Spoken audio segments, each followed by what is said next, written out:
This was once one of the largest cities on Earth. Bigger than Paris, bigger than London. Then the jungle simply swallowed it whole. Not destroyed, not burned to the ground, just forgotten. For nearly 400 years, almost no one outside these jungles knew it still existed. An entire civilization, hidden in plain sight. This is the story of Angkor and the empire that built it.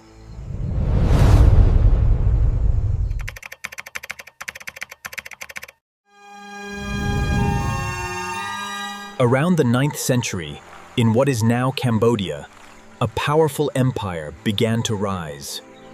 The Khmer Empire built an incredible network of reservoirs and canals to control water across the seasons. This let them grow enough rice to feed hundreds of thousands of people, year-round.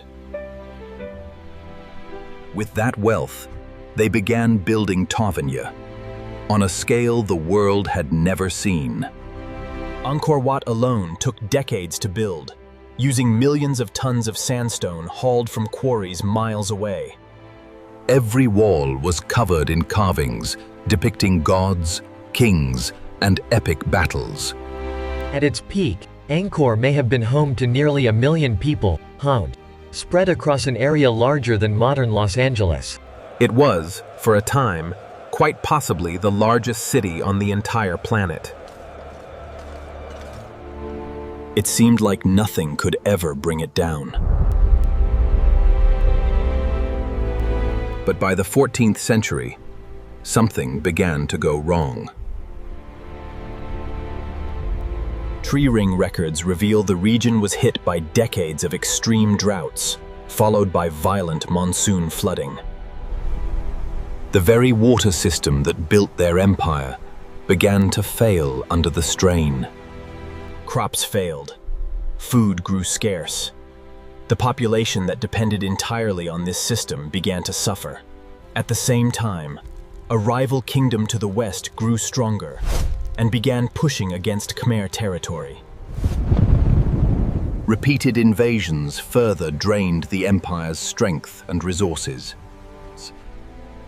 Slowly, the capital's population began to shrink. Eventually, the royal court relocated closer to trade routes near the coast.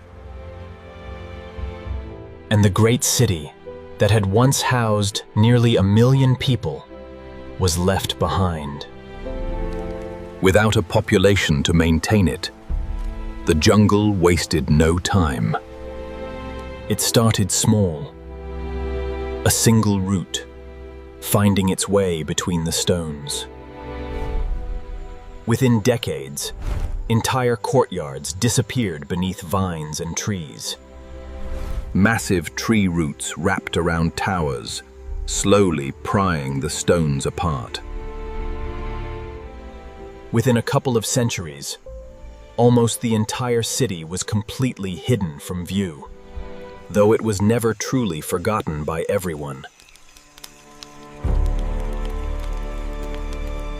Local communities continued visiting parts of the temple complex for generations, even as the wider world moved on.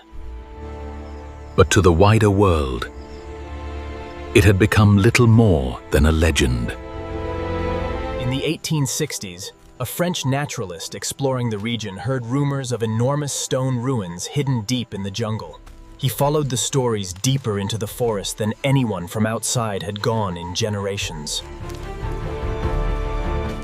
Decades of careful restoration work slowly began pulling the city back from the jungle's grip.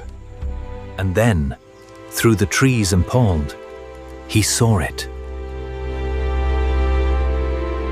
News of the discovery spread quickly across Europe, and the world became fascinated. Trees were carefully left in place, as much a part of the site's story now as the stone itself.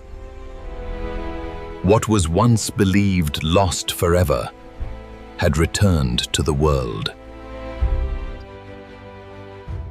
Angkor's collapse offers a warning that feels strangely familiar today. An entire civilization built around a delicate water system creates, undone by drought, flood, and the strain of managing both. Today, millions of visitors walk through Angkor every year, most never realizing the fragile system that once made it all possible. A reminder that even the greatest civilizations depend entirely on the natural systems around them. In a strange way, the jungle didn't destroy this place. It protected it. Sealed away from the wars and changes that erased so much else from that era. 1 million people once called this home. Today, only the stones remember them. Maybe every great civilization eventually becomes a forest of its own kind, Earth, waiting quietly to be found again.